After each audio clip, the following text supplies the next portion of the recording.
안녕하세요. 저는 고려대학교 산업경영공학과 석사과정 김혜연입니다. 오늘은 XAI 두 번째 영상, 라임 그리고 샤프에 대한 영상을 시작하도록 하겠습니다. 이번 영상은 먼저 간단하게 인트로덕션부터 진행하고 그리고 라임에 대한 자세한 소개, 그리고 샤프, 그리고 실습을 통한 라임과 샤프의 비교의 일 순서를 따르겠습니다. 우선 인트로덕션 부분입니다. 기존의 예측 또는 분류 문제를 할 때 거기에 XAI를 도입을 하면 어떤 XAI 방법론을 써야 되는지 많은 고민이 있을 것입니다. 거기에 가장 기본적으로 라임과 샤프가 쓰이는데요. 그 라임과 샤프는 모두 Additive Feature Attribution Method입니다. 그래서 그 라임과 샤프를 본격적으로 설명드리기 전에 이 Additive Feature Attribution Method가 무엇인지, 그리고 거기에 깔려있는 베이스가 되는 그 기전은 무엇인지를 간단하게 설명드리겠습니다. 우선 Additive Feature Attribution Method란 바이너리 베리어블을 다루는 리니어 펑션으로 정의한 explanation 모델을 설명하는 방법입니다. 따라서 여기에는 말씀드렸다시피 라임, 딥 리프트, 그리고 레이어 와이즈 렐레번스 프로파게이션, 그리고 클래식 쉐이플리 밸류 에스티메이션이 이 해당 방법을 사용을 합니다. 그리고 그 기저가 되는 수식들을 좀 보시면 우선 첫 번째 수식을 보시면 x는 hx, x'으로 되어 있습니다. 여기서 x는 기존의 데이터에 포함되어 있는 인스턴스고 x'은 x를 조금 심플리파이드한 간단하게 간소화시킨 데이터 인스턴스라고 보시면 되겠습니다. 그러면 이 hx라는 함수를 통해서 그 hx라는 함수에 이 심플리파이드 된 x'을 넣으면 원래대로 그 조금 복잡한 원래의 인스턴스 x가 만들어지는 것이고 따라서 hx를 다음과 같이 정의를 할 수가 있습니다. 그리고 그 두 번째 수식을 보시면 fxz'은 fhxz'이라고 되어 있는데요. 여기서 z'이란 어떤 0 또는 1의 바이너리 베리어블입니다. 따라서 fxz'은 즉 이 z'이라는 바이너리 베리어블을 fx에 넣은 것은 그 z'을 hx에다 넣은 것을 f에다가 태운 것이다 라고 동일한 결과를 낳는다 라고 가정을 하고 있습니다. 이 말은 즉슨 어떤 블랙박스 모델 f가 있을 때 좌변은 이제 0 또는 1에 나타내고 있는 z'이 있고 그것을 x에 대해서 스페시픽한 f로 만들었을 때 그 z'을 x 스페시픽한 블랙박스 모델에 넣은 것은 우변, 즉 그 0 또는 1인 바이너리 베리어블을 위에서 정의한 hx에 태워 그것을 조금 더 심플리파이드 된 변수가 아니라 기존의 복잡한 형태의 인스턴스를 만든 후에 그것을 블랙박스 모델인 f에 태운 것이랑 결과가 동일하게 나온다라는 것입니다. 그리고 세 번째는 그 심플리파이드 익스플레네이션 모델인 G라는 모델에 Z 변수를 넣은 결과는 Z'을 hx에 넣고 그것을 f에다 넣은 즉 저희가 얻고 싶은 그 Z'을 블랙박스 모델에 넣은 결과로 근접화할 수 있다라는 것입니다. 여기서 심플러 explanation 모델은 위에서 전에 말씀드렸다시피 리니어 펑션으로 정의한 explanation 모델입니다. 그래서 이퀘이션 1과 같이 이렇게 리니어한 형태로 나타내는 explanation 모델인데요. 여기서 z'을 이 리니어 펑션에 넣었을 때 그것이 위에서 세 번째 수식처럼 이렇게 리니어 모델로 전체 블랙박스 모델의 설명력을 어느 정도 표현할 수 있다라는 것을 나타내는데 밑에 수식을 보시면 이 리니어한 펑션은 다음과 같이 정의합니다. 즉 여기서 파이 j 같은 경우는 특성 j에 대한 피처 어트리뷰트를 표현을 하고 따라서 파이 제로 플러스 피처가 첫 번째 피처부터 n번째 피처까지의 각각의 피처 어트리뷰트 곱하기 z 프라임 j를 곱한 것을 다 서메이션 하는 것을 이제 GZ 프라임이라고 표현을 하고 있습니다. 그리고 이 Additive Feature Attribution Method 같은 경우는 이 위에 세 가지 수식을 가정을 하고 있고, 그리고 다음과 같이 제일 아래에 있는 수식으로 리니어 펑션을 정의하고 있습니다. 그 뒤에 나올 라임과 샤프 같은 경우가 모두 Additive Feature Attribution Method고 해당 이 가정들 그리고 수식들을 기반으로 하고 있기 때문에 이 수식들 그리고 정의를 먼저 이해하고 넘어갔으면 좋겠습니다. 네, 이제 본격적으로 라임에 대해서 소개해드리겠습니다. 우선 라임의 가장 큰 특징으로 라임의 필요성을 먼저 보시겠습니다. 라임은 어떤 클래시파이어와 리그레션에 적용이 가능하다는 가장 대표적인 특징이 있습니다.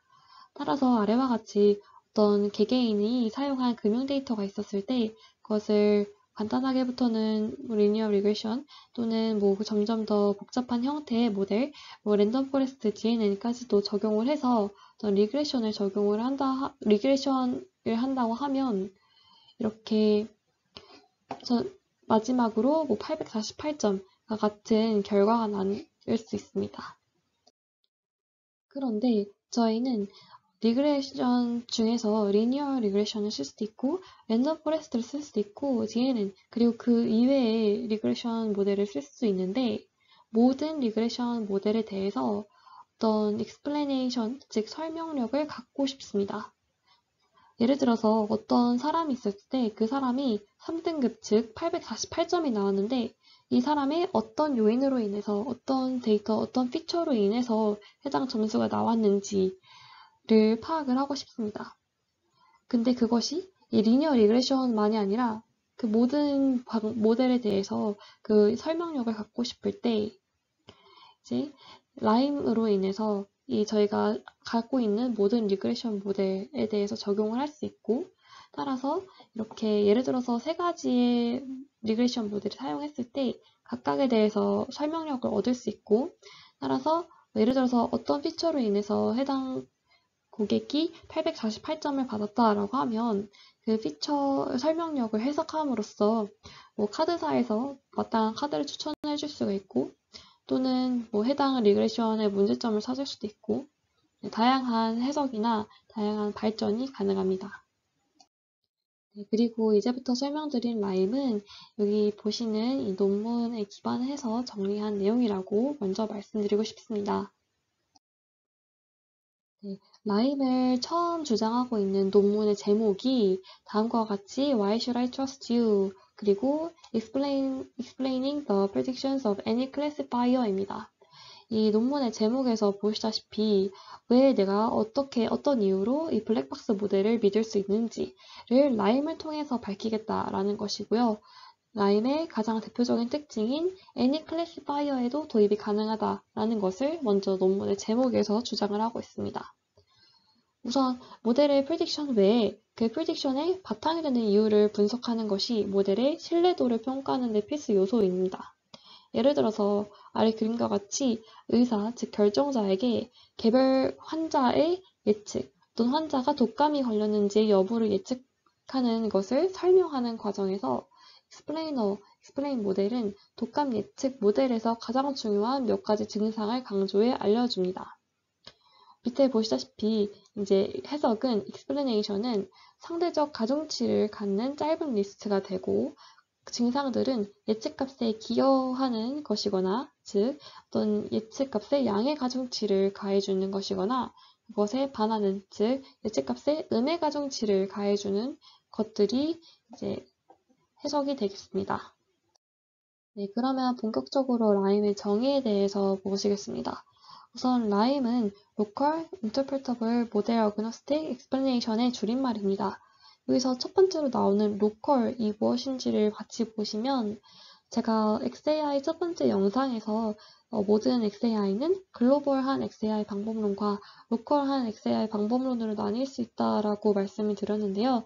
간단하게 다시 복습하면 글로벌한 XAI는 모델 전체에 대한 설명력을 갖고 있기 때문에 모델 전체에 대해서 바라볼 수 있는 시각을 주지만 이 해석은 대략적이거나 평균값에 근거합니다. 하지만 로컬한 엑셀 방법론은 단일 데이터 포인트나 분포의 작은 영역에 대한 설명력을 갖고 있기 때문에 이것은 그 작은 영역 또는 단일 데이터 포인트는 어떤 선형의 가능성이 더 높고 그 미세한 그 인스턴스에 대한 설명을 갖고 있기 때문에 실제적으로 글로벌 인터프리테이션보다 더욱더 정확도가 높다는 성질을 갖고 있습니다. 그리고 라임은 이제 로컬한 것뿐만 아니라 뒤에서 보시다시피 이 뒷부분에서 보시다시피 모델 어그노스틱한 explanation 입니다. 즉 모든 모델에 대해서 모든 예측 분류 모델에 대해서 결과를 해석 가능하고 신뢰할 수 있는 방법으로 설명하는 새로운 기법입니다. 즉 설명하고 싶은 예측값 근처에 대해서만 해석 가능한 모델을 학습시키는 방법이고요. 모델의 영향을 받지 않고 있습니다. 즉 모델 행동에 대해 어떠한 가정을 하지 않고 해당 방법론은 단일의 글로벌 모델보다 단순한 로컬 모델을 통해 블랙박스 모델을 근사하는 것이 훨씬 더 쉽다는 직관에 기반을 하고 있습니다. 네, 그리고 아래 수식들은 라임의 기반이 되는 수식들인데 여기서 모델의 explanation은 L과 이 오메가를 최소로 하는 모델 G를 찾는 것이고 모델 G입니다.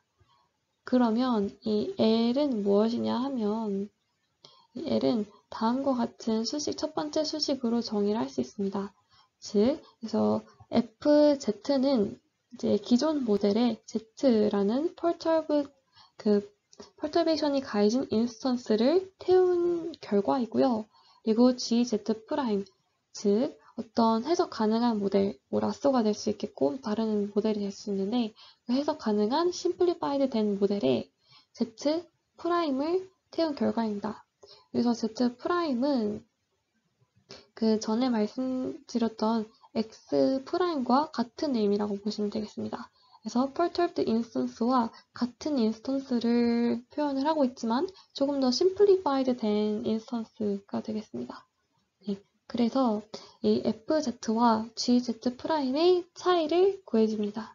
이렇게 이 차이를 구해주면 저희가 기존 모델에 Z를 넣은 것과 해석 가능한 모델에 Z를 넣은 거의 차이가 되겠죠. 그리고 저희는 이 전체 차이를 최소화할 것입니다. 즉 원래 있던 F가 있는데 그것과 비슷한 G를 찾을 것인데 이 G는 해석 가능한, 저희가 충분히 해석 가능한 모델이 될 것입니다. 네, 그리고 여기에 곱해져 있는 파이 같은 경우는 이 샘플 G와 Z와 X의 거리 다른 가중치입니다. 그래서 그 두 번째 수식을 보시면 이 가중치가 어떻게 계산이 되는지를 보실 수가 있고, 그리고 그 마지막 수식은 이제 그 해당 그 L과 오메가가 포함되어 있는 그 수식을 미니마이즈 함으로써 그 미니마이즈 시키는 G를 찾는다라는 것을 한 줄로 풀어 쓴 것입니다. 네, 그러면 라임의 프로세스에 대해서 구체적으로 보시겠습니다. 라임은 기본 모델의 행동을 학습하기 위해 타겟 데이터 값에 perturbation을 가해서 예측이 어떻게 바뀌는지를 확인을 합니다. 즉, 어떤 인스턴스에 perturbation을 가해서 이 샘플 인스턴스에 대해서 설명하고 싶어하는 인스턴스와의 유사성만큼 가중치를 부여해주고요. 그리고 마지막으로 KD의 피처를 선택하기 위해서 라쏘 모델을 도입한 후에 explanation 모델인 선형회귀를 통해서 이들의 개수들을 학습을 합니다. 즉, 밑에서 보시다시피 저희가 빨간색 굵게 표시가 된 이 십자가 표시가 된 것이 저희가 최종적으로 설명하고 싶어하는 인스턴스인데요. 이 타겟 인스턴스와의 유사성에 따라서 각각의 가중치가 가해진 것을 보실 수가 있습니다. 그래서 보시면 이 굵은 빨간색 인스턴스 주변에, 즉 좀 비교적 유사한 인스턴스들은 가중치가 크게 부여되어서 크게 표현이 된 것을 보실 수가 있고요. 이 타겟 인스턴스와 멀리 떨어져 있는 인스턴스들은 유사성이 상대적으로 적기 때문에 작은 크기로 표시된 것을 보실 수 있습니다. 네, 그리고 기존의 복잡한 분류 모델 F의 결과는 선형 모델이 제대로 근사할 수 없는 파란색 및 분홍색 배경으로 표시하였습니다. 아래서 그림에서 보시다시피 이 복잡한 분류 모델 F는 파란색 클래스와 분홍색 클래스로 분류를 하는 분류 모델인데 그것은 저희가 해석 가능한, 저희가 쉽게 이해할 수 있는 선형 모델로 표현을 할 수가 없습니다. 따라서 라임은 인스턴스를 어느 정도 샘플링하고 그리고 기존의 분류 모델 F를 이용해서 예측 결과를 얻고 얻은 후에 그것을 저장해 두고 그리고 타겟 인스턴스와 근접성에 따라 가중치를 부여합니다. 이렇게 가중치를 부여한 이 샘플링된 인스턴스들로 이제 이 로컬한 영역에서 신뢰할 수 있는 학습된 설명을 선형 모델로 두며 이는 제가 전 페이지 인트로덕션 부분에서 말씀드렸던 이퀘이션 1, 즉 선형 모델에 해당이 됩니다. 네, 그러면 라임의 프로세스를 정리해 드리겠습니다. 저희가 설명을 얻고자 하는 어떤 input instance xi가 있습니다. 그리고 그 xi의 perturbation을 가해줘서 총 n개의 샘플을 생성을 합니다. 그리고 distance kernel을 통해서 이 각각의 유사성을 기반으로 한 가중치를 가해주고요. 그리고 classifier score 펑션을 통해서 그 각각의 예측값을 도출해줍니다. 그리고 라쏘를 통해서 기여도 순으로 탑 K개의 피처를 선택한 다음 그 해당 피처들로 선형 모델을 학습을 하고 그리고 최종적으로 이제 explanation을 얻습니다. 네, 라임이 다양한 분야에 적용할 수 있는 만큼 여러 가지 분야에서 어떻게 사용되었는지 말씀드리겠습니다. 우선 이미지 클래시피케이션에도 사용이 되었는데요. 아래 그림과 같이 이미지가 청개구리를 포함할 가능성을 예측하는 분류입니다. 보시면 각 이미지가 있었을 때 그것에서 해석 가능한 픽셀의 일부를 회색으로 가려서 perturbation을 가해줍니다. 그리고 각 perturbation이 가해진 인스턴스에 청개구리가 있는지에 대한 예측은 기존에 있던 그 복잡한 블랙박스 모델을 통해서 산출이 됩니다. 보시면 이 0.85, 0.00001 그리고 0.52와 같이 이 예측 결과가 나옵니다. 그리고 이 해당 예측을 타깃으로 다시 이용을 해서 이 perturbation을 가해준 인스턴스에 대한 weighted lasso 회기를 실행을 합니다. 그리고 여기서 각각의 피처가 되는 것은 각각의 픽셀입니다. 그래서 라쏘 회기는 여러 픽셀 중에 K개의 픽셀을 선택하게 되고 이렇게 선택된 피처는 동일한 인스턴스, 동일한 웨이트 타겟의 리니어 웨이티드 리그레션에 사용이 됩니다. 그래서 가장 높은 포지티브 코에피션트를 갖는 픽셀이 explanation이 되겠습니다. 또 다른 예시로는 이미지가 아니라 단순히 어떤 여러 개의 피처가 있는 각각 개개인의 데이터에서의 클래시피케이션 태스크가 있었을 때 그것에 어떻게 라임을 적용하는지 보시겠습니다. 해당 예시는 당뇨병 발병 여부 클래시피케이션 example이고요. 보시면 피처는 나이, 체질량 지수, 당뇨병 병력 함수, 확장기 혈압 등등이 있습니다. 그리고 타겟이 되는 변수는 바이너리 변수로서 당뇨병이 발병하거나 안 하거나가 되겠습니다. 결과를 분석을 했을 때 당뇨병 병력 함수가 가장 당뇨병 발병에 영향력이 있는 요인으로 여기서 이 당뇨병 병력 함수라는 베리어블이 1씩 증가할 때 당뇨병이 있는 환자를 예측할 수 있는 확률은 로컬에서는 15% 그리고 글로벌 설명에서는 16%씩 증가한다는 것을 저희가 결과로 낼 수 있습니다. 그 해당 밑에 그림을 보시면 이 표로 된 것은 어떤 한 사람의 데이터입니다. 각각의 한 사람의 에이지 그리고 체질량 지수 등등의 각각의 피처에 대한 값들이 있고요. 그 해당 사람은 당뇨병에 걸릴 확률이 60%였습니다. 근데 저희는 이제 그것을 밑에 그래프에서 설명을 하고 있죠. 보시면 에이지가 글로벌과 로컬 XAI에서 어떻게 얼마나 설명력을 갖고 있는지, 얼마나 기여도를 갖고 있는지, 그리고 그거 외에도 뭐 체질량 지수, 아니면 당뇨병 병력 함수가 각각 얼마나 기여도를 갖고 있는지를 이렇게 그래프로 표현하고 있습니다. 네, 그리고 세 번째 이그젬플을 보시면 이것은 어떤 농구 선수의 슛 성공 여부 클래시피케이션 이그젬플입니다. 보시면 여기서는 피처가 신장, 포지션, 슛 거리 등등이 되겠습니다. 그리고 여기서도 타겟 베리어블이 슛 성공 여부를 나타내는 바이너리 베리어블이 되겠습니다.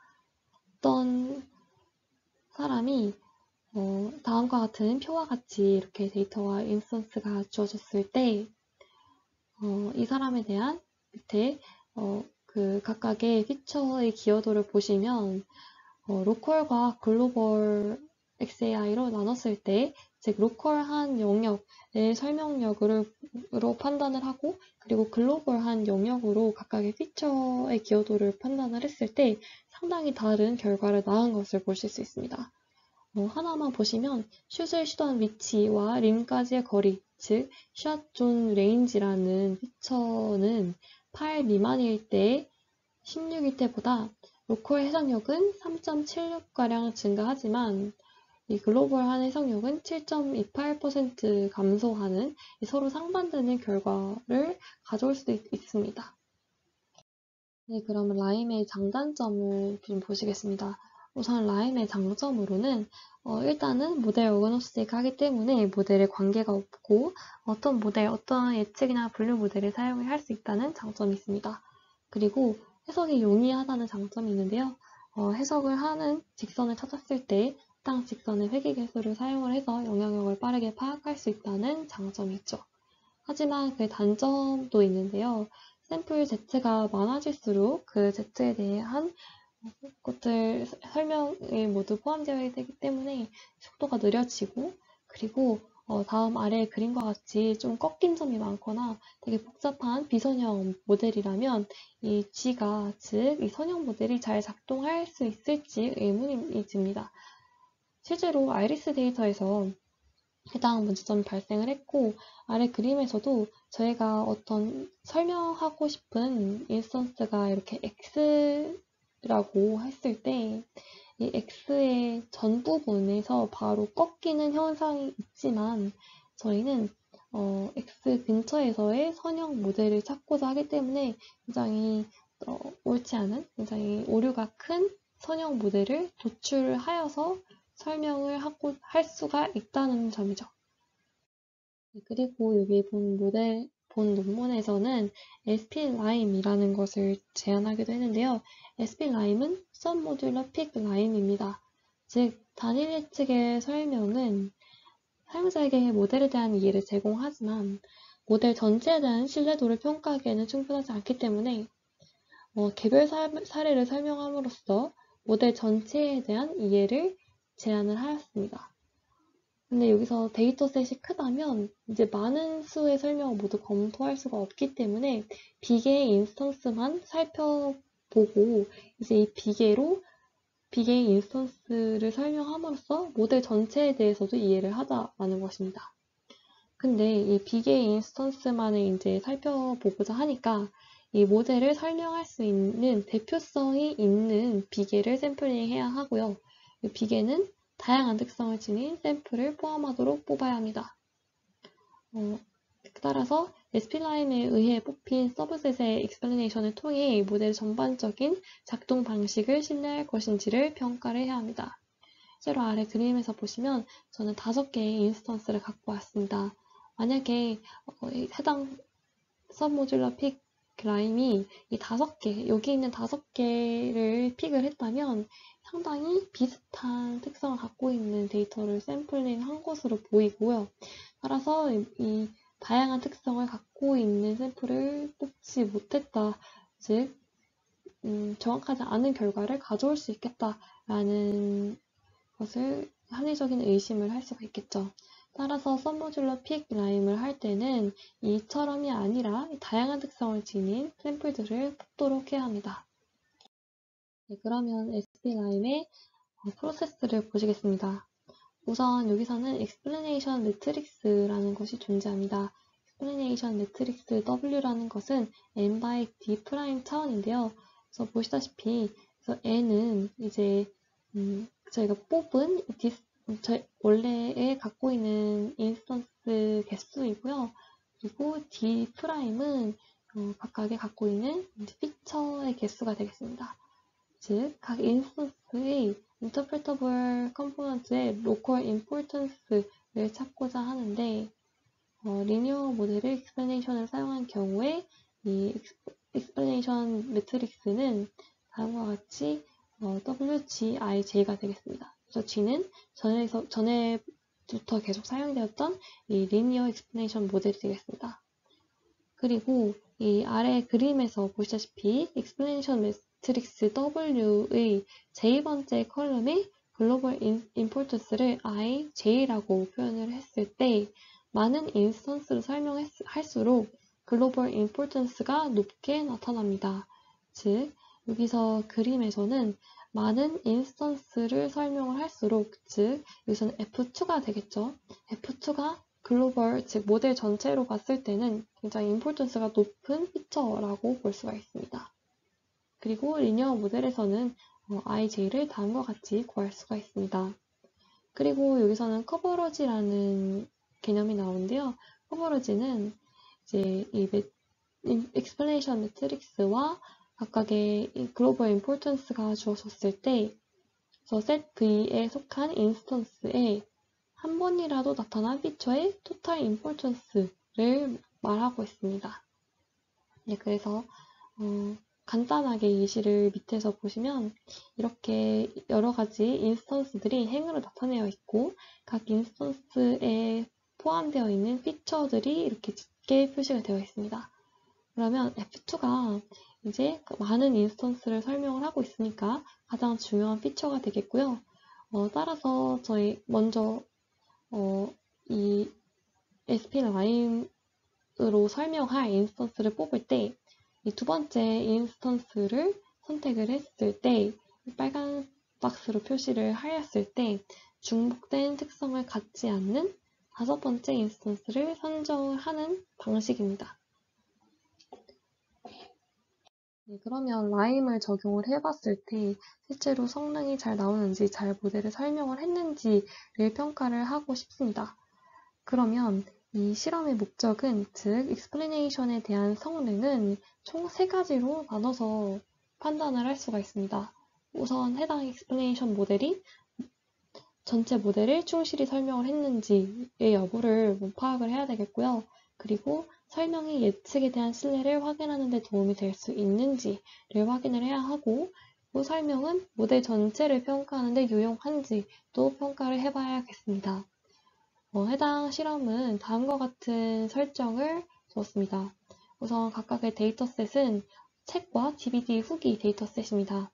그리고 이것의 감정 분석을 이제 총 2000개의 인스턴스에 대해서 각각의 실시를 했고, 타겟 베리어블은 이제 긍정 또는 부정 해서 바이너리 베리어블이 되겠습니다.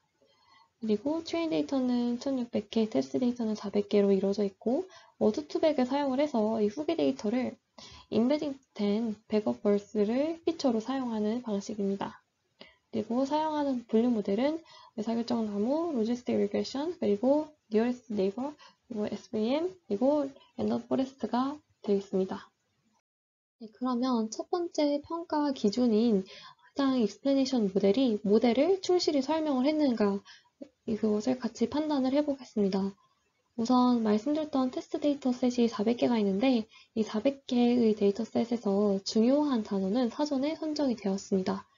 그리고 각 모델별로 중요하다고 여겨지는 10개 단어를 추출하는데, 여기서 단어를 추출할 때 총 3가지의 단어 추출 방식이 베이스라인 추출 방식으로 사용이 됩니다. 보시면 이제 랜덤은 말 그대로 랜덤으로 임의로 10개 단어를 추출하는 방식이고요. greedy한 추출 방식은 결과가 달라지기 직전까지 주요 피처를 제거하는 순서로 주요 피처를 찾는 방법입니다. 그리고 펄슨 같은 경우는 블랙박스 클래시파이어를 펄슨 윈도우를 통해 글로벌리 어프록시메이팅 한 후에 근접화시킨 후에 prediction probability 펑션의 그레디언트로서 각 prediction을 설명하는 방식입니다. 그리고 이것을 평균 지어서 리콜 값으로 성능을 평가를 하는데 그 결과는 아래 그림에서 보실 수 있습니다. 좌측은 책 후기 데이터셋에 대한 리콜 값들을 표시한 거고, 그리고 우측은 DVD 후기 데이터셋에 대한 리콜 값들을 표시를 한 것입니다. 그러면 보시면 우선 책 후기부터 보시면 이 스펄스 로지스틱 리그레션과 디시전 트리를 사용했을 때 모두 라인 추출 방식이 가장 리콜 값이 높은 것을 확인하실 수 있습니다. 그리고 펄슨, 그리디, 그리고 랜덤 순서대로 리콜 값이 높았고요. 오른쪽 DVD 후기 데이터셋 같은 경우는 이것도 역시 라인이 가장 리콜 값이 높게 나왔고, 그 다음에 그리디 또는 펄슨, 그리고 제일 마지막으로 랜덤으로 10개의 단어를 추출했을 때 리콜 값이 가장 낮게 나왔습니다. 그리고 두 번째 평가 기준인 해당 설명이 예측에 대한 신뢰를 확인하는 데 도움이 될 수 있는가에 대한 확인을 해봐야 합니다. 이 확인을 할 때는 텍스트 중에서 신뢰할 수 없는 단어를 25%를 지정을 해줍니다. 그리고 네 가지 방법별로 랜덤, 펄슨, 리디, 라인 방법별로 중요한 단어가 이들을 포함을 했는지를 확인을 합니다. 그리고 F1 스코어로 최종 성능을 평가를 하는데 여기서 결과를 보시다시피 북과 DVD 후기 데이터셋 모두 라임이 가장 높은 F1 스코어를 얻었는데요. 라임이 가장 높은 프리시전과 높은 리콜 값을 실제로 가졌다고 합니다. 그리고 다른 익스플레이너들은 낮은 프리시전과 낮은 리콜 값을 가졌습니다. 그래서 낮은 프리시전 값은 너무 많은 프리딕션을 믿었다라고 해석이 되고, 그리고 낮은 리콜 값을 가졌다는 것은 너무 믿지 않았다, 즉 너무 신뢰할 수 없는 단어가 이들을 너무 신뢰할 수 없는 단어들을 너무 많이 포함을 했다라는 것이죠. 그리고 세 번째 평가 기준으로 해당 설명은 모델 전체를 평가하는데 과연 유용한가입니다. 모델을 가장 잘 설명하는 인스턴스를 선정을 했을 때 이를 통해서 나온 인스턴스 중에서 정말 그 신뢰할 만한 인스턴스의 비율을 측정함으로써 해당 모델이 정말 합당한지 아닌지를 판단을 합니다. 그래서 즉, 모델이 정말 합당하면 모델을 잘 설명하는 인스턴스가 정말 신뢰할 만한 인스턴스가 잘 나왔겠죠. 네, 이런 가정을 기반으로 해당 explanation 모델을 평가를 합니다. 우선 이 SP 펄슨과 즉 펄슨 추출 방식을 사용한 것은 SP도 그렇고 랜덤 픽 펄슨도 그렇고 모두 50%보다 살짝 높은 수치이기 때문에 결과에서 제외를 했다고 합니다. 그리고 밑에 그림에서 보시면 이제 SP 라임은 기존에 설명드렸던 서모듈러 픽 라임이고 RP 라임은 랜덤 픽 라임이고요. 그리고 SP 그리디는 이제 그리디 방식으로 뽑은 서모듈러 픽 방식이고, 그리고 RP 라임은 그리디 방식으로 뽑았지만 이제 랜덤입니다. 네, 그러면 보시면 이제 라임이 그리디 익스플레이너보다 두 가지 피킹 방식에서 꾸준하게 비율이 높은 것을 보실 수가 있고요. 그 중에서도 이제 서모듈러 픽 라임이 가장 비율이 높고, 즉 이것은 이 서모듈러 픽 라임이 모델을 평가하는데 가장 유용한 익스플레이너가 되겠다라는 것을 의미합니다. 그리고 이 라임 논문에서 마지막으로 어떤 휴먼 서브젝트와 함께 실험을 했다라고 하는데요. 이것은 각 데이터 분야의 전문가들이 라임과 SP-라임을 통한 설명을 보고 직접 설명의 타당성과 모델의 타당성을 평가를 하는 것입니다. 그러면 먼저 왼쪽 그림부터 보시면 이것은 그 전문가들이 각각의 방법론, 랜덤 픽과 서모듈러 픽, 라임, 그리고 그리디 방식에 대해서 각각이 얼마나 몇 퍼센트 옳은 이제 그 초이스를 했는지, 옳은 추출을 했는지를 결과를 낸 것입니다. 그래서 보시면 accuracy와 표준 편차는 이렇게 선분으로 표현된 것을 보실 수가 있고요. 그리고 오른쪽 그래프는 피처 엔지니어링 익스페리먼트 결과라고 해서 보시면 이제 불필요한 피처를 제외하지 않는 노 클리닝보다 실제로 이 피처들, 불필요한 피처들을 제외하는 SP 라인과 RP 라인 이 방식이 성능이 더 높은 것을 확인하실 수 있습니다. 네, 그래서 이제 얇은 선들은 각각의 실험 결과이고 이것들의 평균을 낸 것이 이제 굵은 선으로 표현이 되고 있습니다. 네, 그러면 지금까지 라임에 대해서 설명해 드렸고요. 이제 본격적으로 두 번째 방법론이 샤프에 대해서 말씀드리겠습니다. 샤프는 다음의 논문에서 처음으로 주장되었습니다. 제가 구성한 발표 자료도 다음 논문을, 해당 논문을 많이 참고했다는 것을 먼저 말씀드리고 설명드리겠습니다. 우선 샤프 같은 경우는 쉐이플리 밸류를 기반으로 한 이 XAI 방법론이기 때문에 쉐이플리 밸류에 대한 개념을 짚고 넘어가야 합니다. 이것을 아시는 분도 계실 텐데요. 이것은 게임 이론을 바탕으로 그 게임에서 각 플레이어의 기여분을 계산하는 방법입니다. 게임 이론이란 개인 또는 기업이 어떤 행위를 했을 때 그 결과가 게임에서와 같이 자신뿐만 아니라 다른 참가자의 행동에 의해서도 결정되는 상황에서 자신의 최대 이익에 부합하는 행동을 추구한다는 수학적 이론입니다. 그리고 협력적 게임 이론이란 비협력적으로 게임을 했을 때 각 개인이 취하는 이득보다 협력적으로 게임을 했을 때 각 개인이 취하는 이득이 더 크다면 긍정적인 협동을 가장 최선의 선택지로 한다는 것이 협력적 게임 이론이고 대표적인 예시로 죄수의 딜레마가 있습니다. 그리고 이제 하나의 특성에 대한 중요도를 이제 알고자 하는데 이제 그것을 알기 위해서 여러 특성들의 조합을 구성을 하죠. 그리고 그 여러 특성들의 조합을 통해서 해당 특성의 유무가 이제 발생을 하는데 해당 특성이 있을 때와 없을 때를 비교를 한 다음에 그 유무에 따른 평균적인 변화를 통해서 그 각 특성의 중요도, 기여도를 계산을 합니다. 왼쪽 그림은 죄수의 딜레마를 정리한 그림이고요. 그리고 오른쪽은 그 두 번째 동그라미 꼭지에 대한 설명입니다. 보시면 이제 F라는 전체 집합이 있고 F에서 i번째 이 피처가 빠진 것을 S라고 했을 때 F에서 S를 뺍니다. 즉 해당 특성이 있을 때와 없을 때의 차이를 보는 것이죠. 네, 그것을 이제 그 뒤에 어떤 값에 곱해주는데 그 값은 이제 i번째 데이터를 포함한 기여도에서 그 i번째 데이터가 빠진 나머지 부분 집합의 기여도입니다. 그래서 그 기여도 간의 차이도 같이 계산을 해서 그 두 개 값을 곱해줍니다. 그렇게 되면 그 값이 i번째 피처에 대한 쉐이플리 밸류가 되겠습니다. 네, 쉐이플리 밸류에 대해서 조금 더 자세하게 설명하기 위해서 해당 예시를 들고 왔습니다. 어떤 타겟이 집값이 되는데 이 타겟을 결정하는 피처가 숲 여부, 그 면적, 집의 면적, 그리고 집의 층, 그리고 고양이 양육 가능 여부 이 네 가지 피처가 있었을 때 저희가 고양이 양육 가능 여부라는 피처에 대한 쉐이플리 밸류를 얻고자 합니다.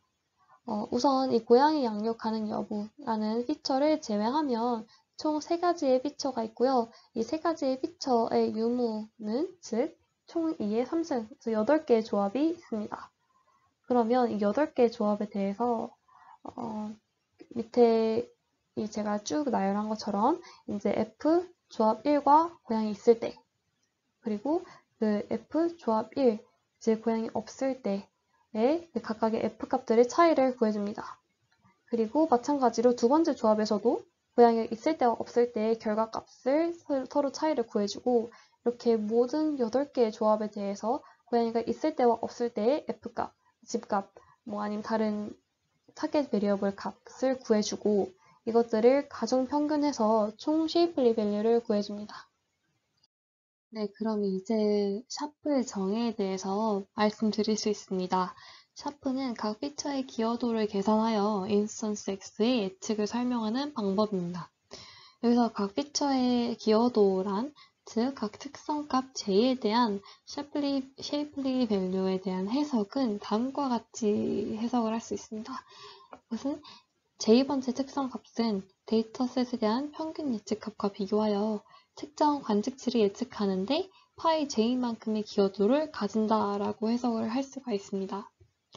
즉, 쉐이플리 밸류를 알기 위해 일부 피처만 있고 그리고 일부 피처는 없는 형태로 시뮬레이션을 하여서 제출을 하고요. 쉐이플리 밸류는 기여도를 알고 싶은 특성의 기여도를 평균을 하여서 계산한 것이지 단순히 어떤 특성을 제외하였을 때 나타난 예측값의 차이가 아니라는 것을 말씀드리고 싶습니다. 즉, 이해를 돕기 위해서 논문에 있는 그림을 가져왔는데요. 여기서 제일 왼쪽에 0부터 시작해서 저희가 얻고자 하는 fx 값을 예측을 할 것입니다. 즉, 블랙박스 모델 F에 어떤 인스턴스 x를 넣은 결과를 예측을 하고 싶은데요. 거기서 이제 각각의 피처들이 기여도를 포함시켜서 fx를 구할 것입니다. 우선 0에서부터 시작을 해서 이제 파이 제로, 즉 0번째 피처의 기여도를 포함시켜줍니다. 그렇게 되면 2의 fz가 되고, 그리고 첫 번째 피처의 기여도, 즉 파이 1의 기여도를 포함을 시켜줘서 그 파란색 화살표 방향으로 그 fx가 조금 더 예측값이 변경된 것을 보실 수 있습니다. 그렇게 같은 원리로 두 번째, 그리고 세 번째, 그리고 네 번째 이 부정적인 그 마이너스의 기여도를 갖는 이 네 번째 피처까지도 기여도를 반영을 해주면 저희가 얻고자 하는 이제 fx 값이 나온다는 것입니다. 근데 여기서 이 수직선 위와 같이 왜 저희가 기여도를 반영을 하는데 그것들이 왜 expectation으로 되는지가 궁금하실 건데요. 그것을 아래 4개의 수식으로 설명드릴 수 있습니다.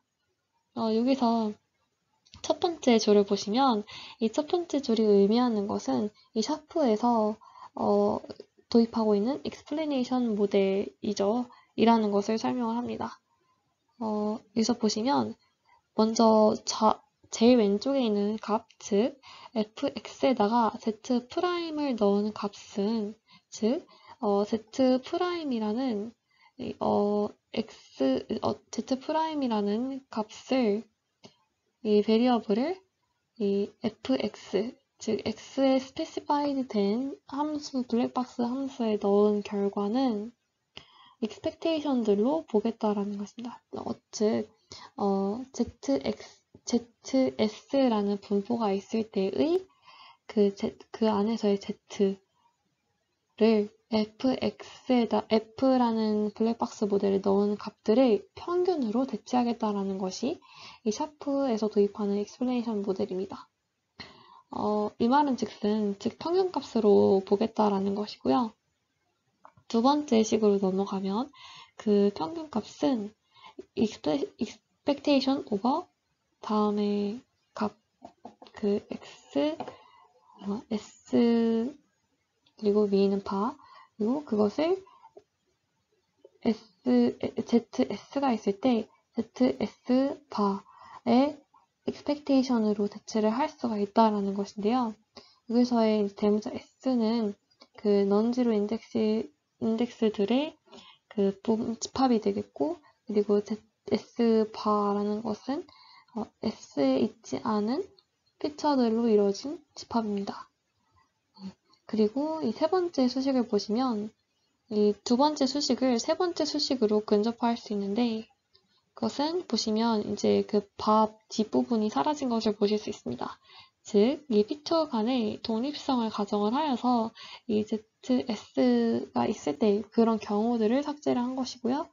그리고 그것은 마지막으로 이 모델 리니어리티를 가정을 했을 때에만 이렇게 다음에 F 함수 값의 ZX와 expectation X 바를 도입을 한 결과로 치환을 할 수가 있다는 것인데, 이 마지막 수식은 이 모델 리니어리티만 이것을 가정했을 때만 해당이 되는 것을 말씀드리고 싶습니다. 즉, 샤프의 설명을 explanation 모델을 한 줄로 설명드리면 가장 첫 번째 수식이라고 말씀드릴 수 있습니다. 이 샤프는 이 설명력을 기여도를 expectation으로 설명을 하겠다라는 것입니다. 네, 그러면 이제 예시로 조금 더 쉽게 이해를 할 수가 있습니다.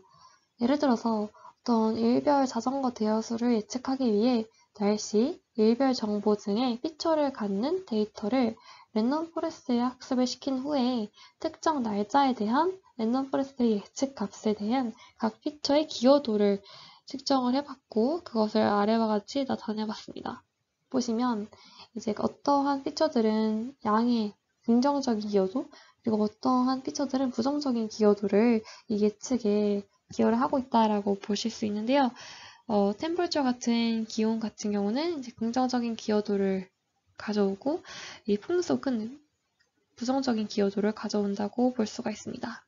그리고 여기서 중요한 점은 기여도의 합은 해당 날의 예측값과 전체 평균 예측값의 차이가 되겠습니다. 그래서 다른 곳에서는 이제 샤프를 shapely value의 conditional expectation이라고 이제 한 줄로 깔끔하게 정의를 한 것도 있습니다.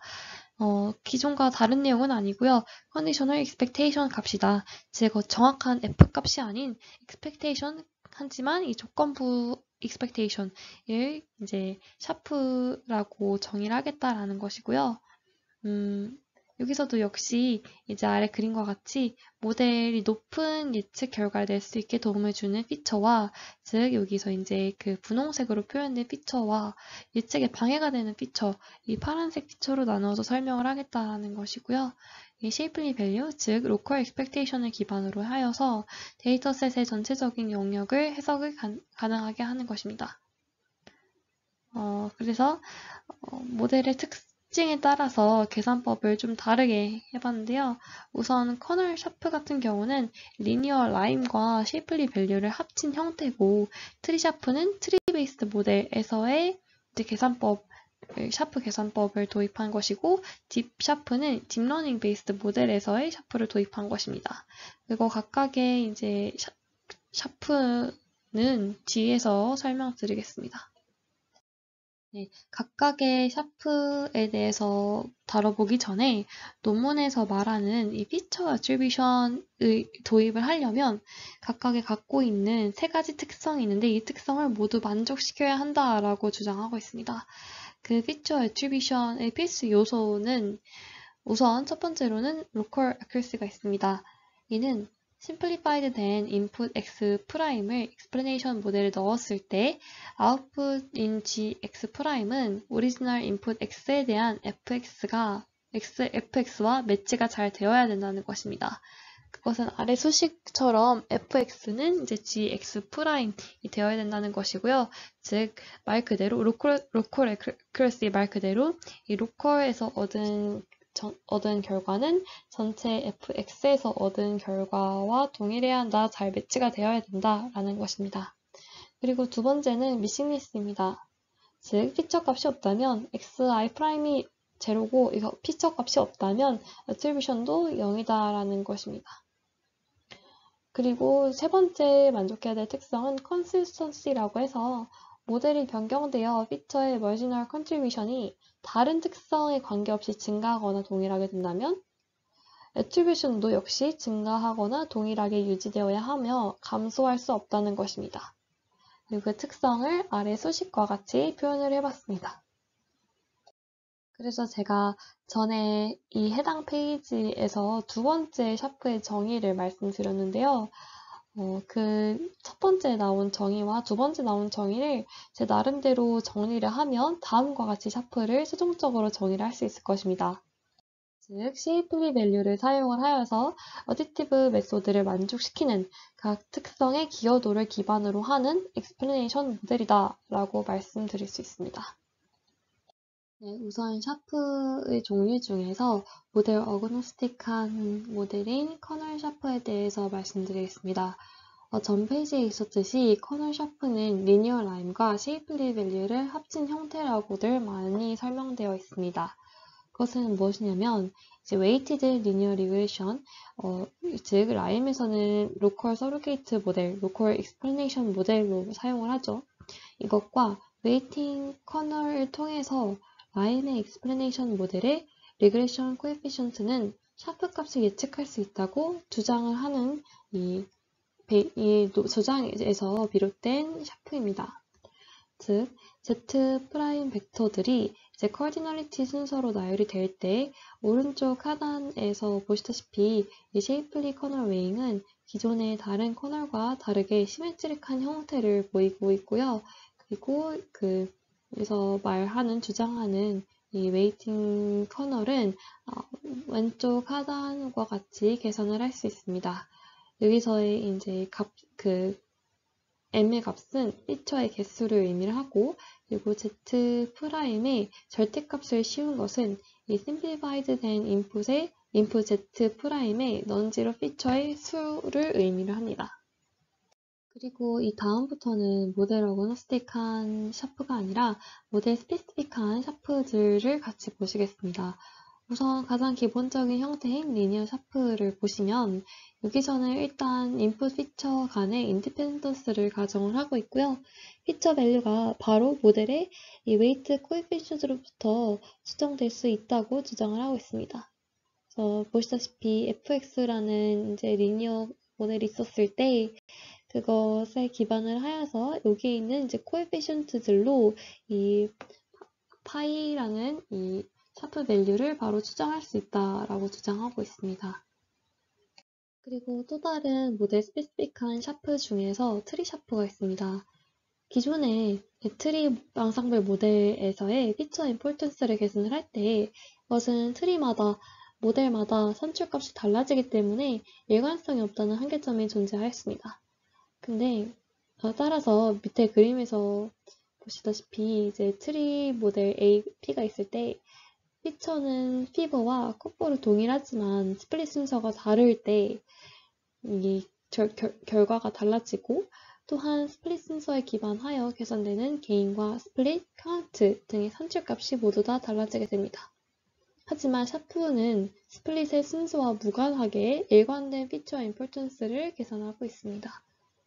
즉, 다음의 이 expectation으로 된 식으로 샤프 밸류를 계산을 하는데요. 이것은 이제 XS가 속하는 리프 노드의 스코어와 해당 노드에 속하는 학습 데이터의 비중의 곱으로 계산이 됩니다. 그리고 각 트리마다 컨디셔널 expectation을 구하여서 모두 합산해서 최종 샤프 밸류를 계산을 합니다. 그리고 샤프는 NLP나 비전 등의 딥러닝 모델에서도 사용이 될 수 있습니다. 우선 첫 번째 예시로 NLP를 보시면 What a great movie, 다음에 If you have no taste라는 어떤 문장이 들어왔을 때 이것을 감성 분석하는데, 그런 리뷰를 감성 분석하는데 해당 토큰이나 해당 구문이 각 fx, 즉 예측 감정 분석의 어떤 결과값에 긍정적인 영향을 미치는지 부정적인 기여도를 미치는지를 각각 다 분석을 하는 형태이고, 그리고 비전 같은 경우도 아래와 같이 엠리스트 데이터가 있었을 때 각각의 엠리스트 데이터를 해당 클래스 7, 2와 같은 클래스로 분류하는 데 있어서 기여하는 긍정적인 픽셀과 부정적이게 기여하는 픽셀을 모두 다 시각화하고 있습니다. 네, 이것도 비전의 또 다른 예시인데요. 이거는 엠리스트 데이터가 아니라 이렇게 동물 데이터가 있었을 때 해당 이미지를 각 픽셀별로 어떠한 클래스로 분류를 함에 있어서 그 해당 클래스로 분류가 되는 각 분류가 될 때 각 픽셀별로 긍정적인 영향을 미쳤는지 부정적인 영향을 미쳤는지를 볼 수가 있습니다. 예를 들어서 첫 번째 행을 보시면 어떤 도비처라는 새로 분류를 하기 위해서는 다음과 같이 이렇게 긴 부리가 되게 그 해당 클래스로 분류가 되는데 긍정적인 역할을 하고 있다라고 볼 수가 있고요. 아래와 같이 미어캣 같은 경우도 해당 그 이미지에 있는 이 물체를 미어캣으로 분류하기에 다음과 같이 이제 눈 부분이 미어캣 펜던스로 분류하는 데 있어서 굉장히 큰 기여도를 나타내고 있다라고 이렇게 시각적으로 표현을 하고 있습니다. 네, 그럼 다음과 같이 샤프의 특성을 같이 보시겠습니다. 우선 샤프는 이 교호작용이 측정 가능하다는 장점이 있고요. 그리고 만약 V1이라는 변수가 중요했다면 얼마 이상이 돼야 중요한지도 측정이 가능합니다. 그리고 해석이 비교적 쉽고 모델 어그노스틱한 것도 있지만 이 아래와 같이 모든 모델에 적용을 하고 그 모델별 비교도 가능하다라는 장점이 있습니다. 하지만 단점도 있는데요. 커널 샤프 같은 경우는 속도가 느린 편이며 피처 디펜던스를 무시하는 경향이 있습니다. 네, 그러면 한 실습에 라임과 샤프를 같이 도입해서 어떤 경우에 라임을 도입하는 게 좋은지, 어떤 경우에 샤프를 도입하는 게 좋은지 같이 살펴보시겠습니다. 네, 해당 실습은 XGBoost 클래시파이어로 와인 퀄리티를 분류하는 태스크입니다. 보면 타겟 베리어블이 굿 또는 배수로 바이너리 베리어블이 되겠고요. 아래 표와 같이 어떤 산도나 아니면 뭐 당도와 같은 피처들이 존재하고, 그리고 가장 오른쪽에 있는 컬럼과 같이 퀄리티 변수로 타겟 베리어블이 있는 것을 보실 수가 있습니다. 그러면 이제 아래 하단에 좌측과 오른쪽, 좌측과 우측에 각각이 라임 익스플레네이션이 있고 샤프 익스플레네이션이 있는데 딱 한눈에 봤을 때 시각화하기 좋은 방법은 무엇일까요? 당연히 우측에 있는 샤프 익스플레네이션이 훨씬 더 시각화하기 좋습니다. 어떠한 피처가 지금 긍정적인 영향을 미치고 있고 부정적인 영향을 미치고 있는지 한눈에 파악을 할 수가 있고, 그리고 그 위의 수직선과 같이 어떠한 변수로 인해서 긍정적인 영향을 미쳤는지 또는 부정적인 영향을 미쳤는지 파악을 할 수가 있습니다. 하지만 각 피처별로 설명력을 제공하는 것은 라임입니다. 따라서 각 피처별로 설명력을 제공을 할지 또는 시각화를 할지 각각의 목적에 따라서 라임이나 샤프를 쓰시면 좋을 것 같습니다. 네, 이상으로 이번 영상에서 라임과 샤프에 대해서 설명드렸습니다. 들어주셔서 감사합니다.